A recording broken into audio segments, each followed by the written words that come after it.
Il n'était pas dans le groupe pour affronter Nice samedi et cela ressemblait déjà à un bel indice concernant un potentiel départ. Comme indiqué par certains médias, Przemysław Frankowski avait décidé de faire la grève ce week-end et cela a visiblement payé. Ce matin, le RC Lens a accepté une offre du club turc de Galatasaray. Le montant, environ 10 millions d'euros. Sauf retournement de situation, le Polonais de 29 ans va donc quitter le nord de la France dès aujourd'hui.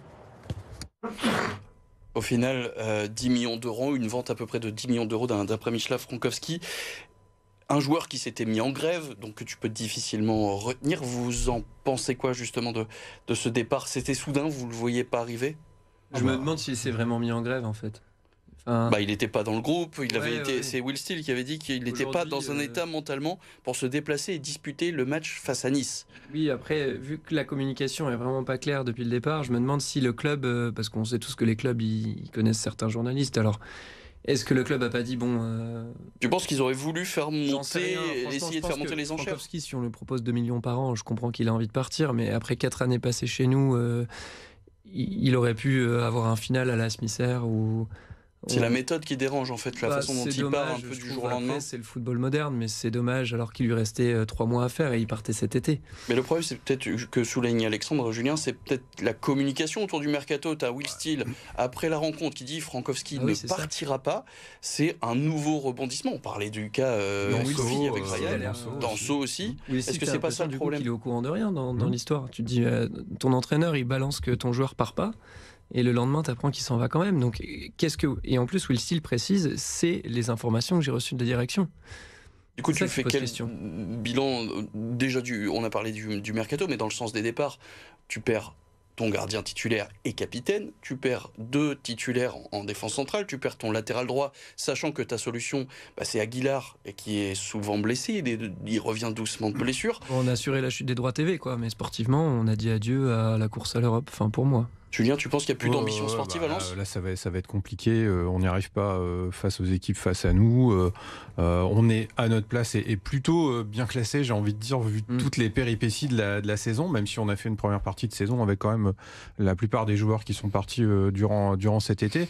Alors, je ne vais pas défendre plus que ça Frankowski, parce que, comme beaucoup de Lensois, j'ai un peu les boules, quoi. Déjà, il y avait le non-match de samedi, on se prend ça dimanche. C'est un week-end un peu, effectivement, compliqué. Après, on peut comprendre que lui, pour des raisons perso, il a envie de partir. Mais ce qu'il y a, c'est que... alors, Frankowski, c'est problématique parce que c'était un des rares joueurs encore dans l'effectif qui était capable de renverser un match.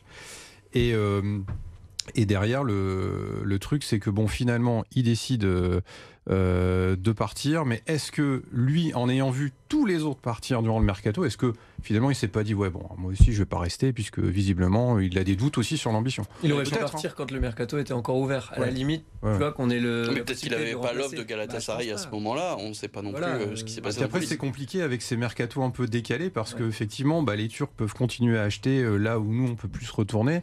Et puis ça diminue aussi mécaniquement le nombre d'offres que tu peux avoir a posteriori.